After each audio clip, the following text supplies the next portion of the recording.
आके बह गया उन्हें अस्सलाम वालेकुम जी, मैं वालेकुम सलाम। सैंपल उन्हें लिया 5-7 मैनू आंदा भाजी वेखो तुहाडे सामने दफ्तर बनाया तो अपनियां गड्डियां ने पहुँच इटदे ने। मैं यार मेरियां तो अपनियां 2 गड्डियां ने, मैं आप लाना। जो उन्हें ये सुनिया तो मैनू आंदा मलिक जी तुसीं आप जो सप्लायर जे तो तुसीं मैनू तो दसो, मैं तो उधरों गड्डियां मंगाऊंगा, मेरी तो भेंदे बड़ी ने, खच मेरे नाल मारते हैं। मैं अच्छा तेन जिन्नी ईट चाहिए ले लिया कर, अं कितों पैसे किस तरह लेंगे? मैं जी कैश। घटिया बंदा है। मैं ही वैसे बहुत लेने लेकिन ना वाकफ है ना बंदा, उन्हें तो कैश ही लेने। उन्हें ठीक है जी। वो शाम को आ गया वापस, शाम को आया उन्हें मैनू आया तो उन्हें आ गया जी 2 गड्डियां ना पाकर चवलों दियां भेज दो, की रेट? मैं जी फलाना रेट। वो बनया मेरा 60,000 रुपया, उदो 3,000 रेट से। उन्हें इंज कापी लख दी मैंने दे। मैं जी ये तो 1,60,000 बनता। उन्हें हरा लो जी फिर कर। मैं लाख रुपया रखा। मैं ठीक है, 2 फेरे लाए, अगले दिन फिर आ गया 2 गड्डियां और भेज दो, फिर लख मैंने दे। मैं ਤੁਹਾਡਾ अगे 40 बचता। उन्हें नहीं तुम ना लख मेरे पैसे मेरे ਤੁਹਾਡੇ लाना है ना, मैं उधार काम ही नहीं करना। ठीक है, उन्हें फिर लख मैंने दिता। मैं 2 गड्डियां भेजियां, 2 दिन एडवांस हो गए। नहीं 2 फलानियां भेज दो, मैं भेज दियाँ। तीसरी दफ़ा नहीं पैसे देते, चौथी दफ़ा आया फिर लख रुपया दे गया। 2 गड्डियां भेज दो। मैं ठीक।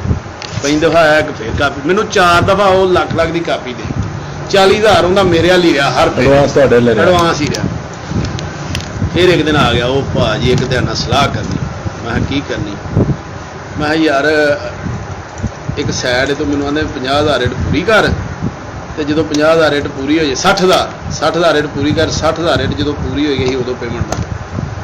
तो तुम इंज करो, या तो मेरे तो चैक ले लो, तो या तुम इट सुट दो, जिमें तुहानू बेहतर लगता पेमेंट उतों आपको इंज मिलनी, या मैं तुहाडी मालक नाल डायरैक्ट कर दूँ।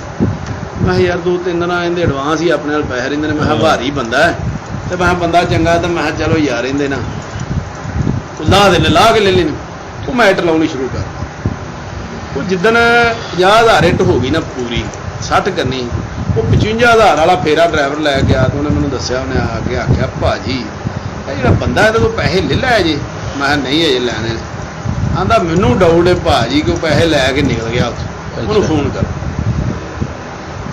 मैं तुसी फेरा ला आंदा ही, ला के गना के पर्ची ले ली। मैं चलो ठीक।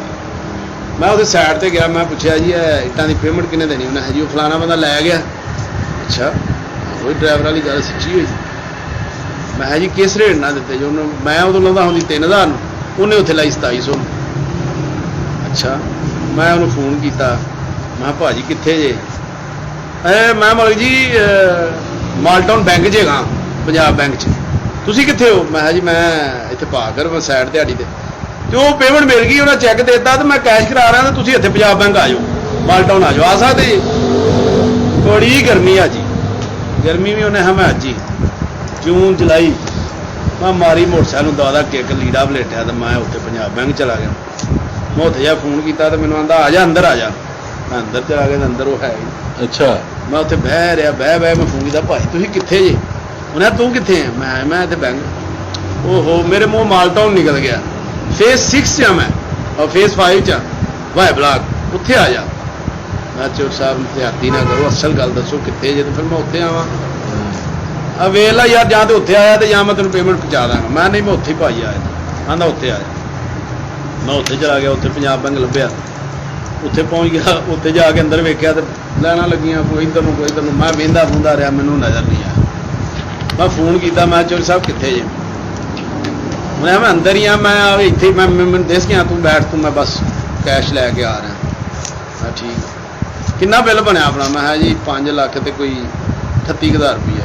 ठीक है मैं आ रहा। मैं चलो ठीक। मैं बह गया, फोन बंद। मैं ज्यों फोन मिलाउन लगा, चोर साहब ज्यों फोन मिलाउन लगा, ज्यों फोन मिलाउन लगा, फोन बंद। और एक दिन इंतजार किया, 2 दिन 3 दिन। मैं उन्होंने ना भाई मेरा सी आई तो उन्हें तो जा डाटा कटवाया। डाटा कढ़ाया तो सिम कढ़ा ली। उदों नहीं सी रौला होंदा जिहड़ा ना ही नहीं होंदी, वो ना ही नहीं सी हुंदी। उदों स्यापा भी तां ही होया। मैं वो सिम कढ़ा के तो फोन च पाउण दी देर होई, तो फोन ते फोन पहला सब तो लाहौरियां दा लाहौर सीमेंट वाला। उन्हें हा यार भाई तुसीं उदों दा फोन बंद किया, सीमेंट लै गया, वो आंदे पेमेंट लै गया, कित्थे जे तुसीं? वो मैं तू कौन बोल रहा? मैं फलाना। ਉਹ ਮੈਂ ਭਰਾਵਾ ਮੈਂ ਇੰਜ ਹੀ ਸਿਮ ਕਢਾਈ ਹੈ ਮੇਰੇ ਨਾਲ ਤੇ ਆਹ ਫਰਾਡ ਹੋਇਆ। ਮੈਂ ਮਲਕ ਬੋਲਣ ਡਿਆ ਉਹਨੇ ਮਲਕ ਜੀ ਤੁਸੀਂ ਕਿਉਂ?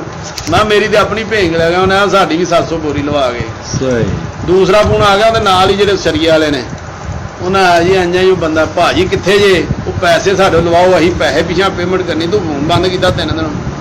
ਮੈਂ ਭਾਜੀ ਆਪਣੇ ਸਾਰਿਆਂ ਨਾਲ ਫਰਾਡ ਹੋ ਗਿਆ ਤੇ ਇੰਜ ਹੀ। ਤੀਸਰੇ ਬੰਦੇ ਦਾ ਇੱਟਾਂ ਵਾਲੇ ਦਾ ਮੁਹੰਮਦ ਹਸਨ ਭੱਟੀ ਹੈਗਾ ਇਹਨੂੰ ਪਤਾ ਹੈ ਉਹਦਾ ਕਾਨਾ ਜਿਹਾ ਉਹਨਾਂ ਦਾ।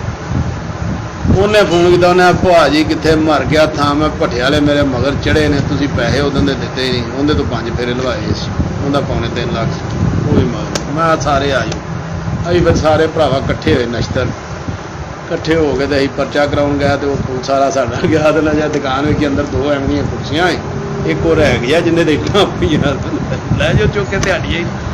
ਬੰਦੇ ਦਾ ਨਾ ਸ਼ਨਾਖਤੀਗਾ ਨਾ ਐਡਰੈਸ ਨਾ ਲੈਣਾ ਨਾ ਦੇਣਾ। ਤਾਂ ਜੀ ਇਸ ਤਰ੍ਹਾਂ ਦੇ ਫਰਾਡ ਹੋ ਫਿਰ ਉਸ ਤੋਂ ਬਾਅਦ ਨਹੀਂ ਲੱਭਾ ਬੰਦਾ ਪਿੱਛੇ? ਨਹੀਂ ਅੱਜ ਤੱਕ ਨਹੀਂ ਲੱਭਾ। ਹੀ ਉਹ ਸਾਰੇ ਬੰਦੇ ਰੋਜ਼ਾਨਾ ਹੀ ਮੋਟਰਸਾਈਕਲਾਂ ਦੇ ਕਦੀ ਡਿਫੈਂਸ ਪੂਰਾ ਛਾਣਦੇ ਕਦੀ ਅਸੀਂ ਉਹ ਇਸ ਸਾਈਡ ਤੇ ਜਾਈਏ ਵਾਲਟਨ ਵਾਲੀ ਸਾਈਡ ਤੇ ਕਦੀ ਅਸੀਂ ਜਾਈਏ ਉਧਰ ਨੂੰ ਉਹ ਮਲੇਸ਼ੀਆ ਟਾਊਨ ਨੂੰ ਕਦੀ ਕਿਤੇ ਮਤਲਬ ਜਿੱਧਰ ਜਿੱਧਰ ਕੰਮ ਸੀ ਨਾ ਅਸੀਂ ਕੋਈ ਇਲਾਕਾ ਨਹੀਂ ਛੱਡਿਆ।